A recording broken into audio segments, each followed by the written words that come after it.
What's up, my big old global fam? Whether you're one of the OGs or just sliding in here for the first time, welcome to the crew. Smash that like button and hit subscribe if you dig what we're dropping. Even the Ukrainians are in shock. The United States is fed up with Russia. Putin is unbelievable. Today, both the Netherlands and Denmark announced they're sending F-16 fighter jets to Kiev. Meanwhile, Ukraine managed to overcome a major obstacle, getting approval or permission to be supplied with F-16s. The United States has agreed to let allies send F-16 fighter jets to Ukraine. Ukraine will be receiving additional F-16 jets from its partners, and the planes are being readied for delivery. Allies continue to be crucial in supporting Ukraine's efforts to strengthen its air defenses. Belgian Prime Minister Alexander De Croo made a significant pledge in Kiev alongside Ukrainian President Volodymyr Zelensky. Belgium is offering Ukraine a $1 billion aid package this year, with at least $1 billion in military support annually for the duration of Belgium's current government. Belgium remains the largest supplier of F-16 jets to Ukraine. This move highlights Belgium's growing support for Ukraine in its ongoing conflict with Russia, which has now entered its third year. General Christopher Cavoli, the NATO Supreme Allied Commander Europe, told the United States Senate Armed Services Committee that Ukraine has a large number of F-16 jets supplied by its partners. Cavoli confirmed that Ukraine has many F-16s now in its possession, thanks to its allies. Belgian Prime Minister De Croo reiterated that Belgium is committed to being the biggest F-16 supplier to Ukraine and will honor this promise. He also mentioned that 2 F-16 spare parts planes will arrive this year, and 2 operational planes will be delivered next year. Belgium may send more jets once the country receives its new F-35s. The General Dynamics F-16 Fighting Falcon, a single-engine fighter, has been a cornerstone for Ukraine. The F-16 is one of the most advanced fighter jets in the world, with a top speed of Mach 2, a combat radius of over 500 miles, and capabilities for ground attack, air-to-air combat, and reconnaissance missions. Its versatility comes from an advanced suite of avionics, including the NNAPG-68 radar for precise targeting and the fly-by-wire control system that enhances maneuverability, powered by either the Pratt & Whitney F-100 or the General Electric F-110 engines. The F-16 can carry a variety of weapons from AIM-9 Sidewinder missiles to laser-guided bombs, which is a huge leap for Ukraine, which has been relying on old Soviet-era MiG-29S and Su-27S. The F-16 represents a massive upgrade in capabilities, assuming it can be maintained. Remember, air support was a major weakness for Ukraine during its 2023 counteroffensive, but things changed for the Russian Federation once F-16S were introduced. Ukraine continues to actively use F-16S. Reports indicate that the Ukrainian Air Force has been using outdated Soviet-era planes that struggle to compete with modern Russian fighter jets and advanced air defense systems. The F-16S will give a huge boost to Ukraine's air combat capabilities, allowing it to intercept Russian aircraft, destroy cruise missiles, and strengthen its strategic air defense infrastructure against aerial threats. Moreover, the integration of F-16S into Ukraine's air force aligns with NATO's long-term goal. Ongoing training and technical support from European allies are speeding up Ukraine's transition to war with more advanced systems. Western standards for military aviation are ensuring their pilots and engineers can operate and maintain aircraft effectively for years to come. Overall, the F-16 jets are clearly making a significant contribution to Ukraine's air combat capabilities. As it's known, they've helped fend off numerous Russian missile attacks and have carried out several offensive operations in the east, including bombing runs last month. The Ukrainian Air Force recently released an interview with one of their F-16 pilots. The anonymous pilot, for security reasons, revealed that over 80% of the missiles fired by these planes successfully hit their targets, resulting in the destruction of Russian Shahed drones and air, sea, and land-launched cruise missiles. The pilot mentioned that these multi-role fighter jets conduct multiple ground attack missions every day over territories occupied by Russia and Ukraine, in addition to offensive air defense tasks. Moreover, the F-16S can provide support to ground forces or target Russian supply lines, especially when equipped with Joint Direct Attack Munitions or JDAMs, which convert unguided bombs into GPS-guided bombs. This would be a nightmare for Putin, as it targets vital facilities that support the funding of the Russian-Ukrainian war. Russia is stepping up operations by deploying F-16 fighter jets along the Russian border. This move could reshape the aerial dynamics of the conflict.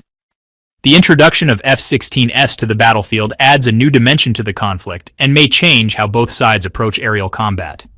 It's likely Russia's response to this commitment will be harsh. Moscow has always viewed Western arms shipments as an escalation, and the F-16s, seen as a symbol of NATO strength, could lead to retaliatory strikes or propaganda campaigns in 2024. Russian Foreign Ministry spokesperson Maria Zakharova warned that the delivery of F-16s would take the conflict to a new level and hinted at retaliatory actions. Whether this means more drone strikes on Ukrainian cities or pressure on NATO's eastern wing remains unclear, but the Kremlin rarely lets such moves slide quietly. Meanwhile, UK Prime Minister Keir Starmer and French President Emmanuel Macron discussed progress on deploying forces to Ukraine. According to reports, the British and French leaders discussed tariffs imposed by the US and agreed that a trade war benefits no one. They also expressed concerns about the global economy and security, particularly the impact on Southeast Asia. Following discussions between military planners in Ukraine this week, the British government said that Starmer and Macron talked about the significant progress made in building the Determined Shield alliance. They discussed the presence on the ground, in the air, and at sea, as well as air defense. However, Patrick Sensburg, president of the German Reserve Soldiers Association, believes that 1 million reserve soldiers are needed for national defense. He stated that 300,000 to 350,000 soldiers are necessary for the full defense of Germany, and that the number of reserve soldiers should be 3 times that, around 1 million. According to Sensburg, a massive army is required to face a potential war. Sensburg also referred to NATO's estimates, which suggest that the daily casualties in a potential war on the eastern flank could reach 5,000 soldiers. The German Reserve Soldiers Association criticized the plan by German Defense Minister Boris Pistorius to recruit 5,000 volunteers in the first year of its implementation. Sensburg called this number unrealistic and too small, adding that personnel shortages are the responsibility of the Bundeswehr, but politicians continue to ignore the issue for fear of voter backlash. He said, "Without military service, we can't handle the tasks we've set for ourselves and we'll lose the war." He warned that the country's security would be at risk if the new government didn't act quickly. At the same time, the Norwegian government approved an increase in aid to Ukraine to $7.8 billion. The Norwegian government discussed and approved an increase in aid for Ukraine in 2025 by 50 billion Norwegian krone, which is somewhere between $4.6 billion and $8.5 billion. The total aid package for Ukraine was agreed to be 50 billion Norwegian krone, plus an additional 35 billion from previous commitments. Norwegian Finance Minister Jens Stoltenberg said, "We are tripling military support," adding that the funds will be spent abroad, so they won't put pressure on Norway's economy in the future. A senior NATO official told reporters in a briefing that the Russian military will continue to increase pressure on the Ukrainian armed forces along the entire front line, which stretches about 1,000 kilometers, in order to buy time and gain an advantage in any future potential negotiations. There's no sign on the battlefield that the Russians are preparing for a ceasefire, and we don't see any indication that Russia's goals in this war have changed. The official said NATO estimates that the situation on the battlefield remains tough for Ukraine, while Russia retains the advantage and momentum, exploiting Ukraine's lack of troops and weapons, according to NATO data. Russian military losses have surpassed 1,000 per day, with total casualties since the start of the war nearing 1 million. However, the mass recruitment of contract soldiers, who are being offered generous bonuses exceeding 1 million rubles in several regions, makes it possible to offset these losses. An official from NATO stated that Russian society has not yet reached the point where rising casualties are unacceptable, and the authorities are willing to continue tolerating large losses in exchange for slow progress. At the same time, Moscow's actions show confidence that time is on its side. The official added, "We doubt Putin is entering negotiations in good faith." According to data from the Ukrainian OSINT project, despite peace talks starting, the Russian military has significantly increased the number of offensive operations along the front line since March 1, 2020. Russian troops carried out 17% more strikes compared to February, and by the end of the month, they were conducting over 200 strikes per day, setting a record since the beginning of 2025. The number of drone strikes in March also set a record. A total of 4,576 drones were launched against Ukraine in the 30 days following February 18th, when the first round of Russian-American talks took place in Riyadh. This is 1.5 times more than the previous 30-day period. Sources close to the Kremlin have revealed that Putin is seeking to achieve maximum objectives in the war. Meanwhile, Sweden is preparing to build over 60,000 nuclear bunkers to be used in the event of war. The work is expected to take between 2 to 3 years. Sweden will invest 100 million Swedish kronor, which is about 9.2 million euros, in rebuilding civil defense shelters due to the growing threat of war in Europe. The Emergency Management Agency reported that authorities plan to renovate all 64,000 shelters to protect citizens from nuclear, chemical, and biological weapons. According to officials, the work will take between 2 to 3 years.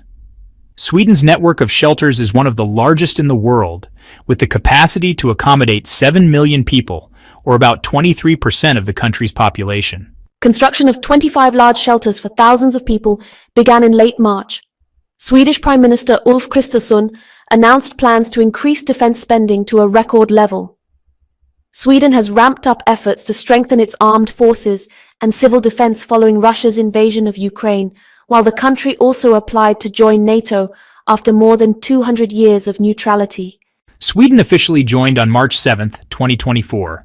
The government and the head of the Swedish army urged citizens to prepare for a possible war. Sweden reinstated military service after Russia's annexation of Crimea and has rearmed the island of Gotland in the Baltic Sea. The country is steadily increasing its defense spending, which is expected to reach 138 billion krona by November 2025. The Emergency Management Agency has distributed leaflets to the public with advice on wartime and emergency situations, highlighting the need for increased readiness in an unsafe world. The military threat to Sweden has increased and we must prepare, Kristersson said. Sweden is not at war, but it is not at peace either. The country is facing hybrid attacks carried out through hackers, misinformation, and sabotage, the head of the CIA agency added. It looks like the long-term Russian threat is real, and that's exactly the kind of situation our defense needs to be ready for. Germany also confirmed it will be sending 500,000 artillery shells to Ukraine in 2025, which is a major increase, more than a third higher than their previous plans. According to the German Ministry of Defense, the country will provide around 500,000 of the 2 million artillery shells the EU plans to send to Ukraine this year. That's about 130,000 more than the estimate published in late February 2025. At that time, the ministry said it planned to provide 370,000 shells over the course of 2025. In the first 3 months of 2025, Germany delivered a total of 92,023.02 millimeter artillery shells and 69,155 other shells. Project authors claim this was made possible by the extra funds allocated by the German government for military aid to Ukraine. In late March 2025, an additional military aid package worth 3 billion euros for 2025 was officially approved. As a result, Germany's total planned military aid for Ukraine in 2025 has increased to 7 billion euros, with another 8.3 billion euros allocated for commitments. Thanks to these funds, the Ministry of Defense can now sign long-term contracts with companies like Rheinmetall Defense and other defense contractors, guaranteeing the supply of military equipment worth billions of euros to Ukraine in the coming years.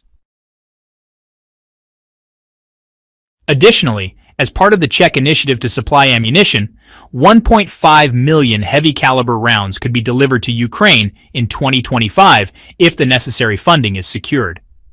Under this initiative, the Czech Republic, with support from its NATO allies, is using its diplomatic and industrial capabilities to source and purchase heavy ammunition worldwide. In 2024, Around 1.5 million rounds of heavy ammunition were delivered to Ukraine under this initiative, with a third being 155mm shells, and the rest other types of ammo with calibers over 100mm. As of early April, reports said the Czech initiative has enough funding to ensure monthly deliveries until September 2025. Yo, thanks for hanging out and watching this wild ride. Drop a comment and tell us what you think. And don't forget to smash that like button, sub to the channel, and hit the bell so you don't miss what's next. Here at X News, we keep it real, we keep it raw, and we bring you the facts with some flavor. Catch you in the next video. Stay sharp.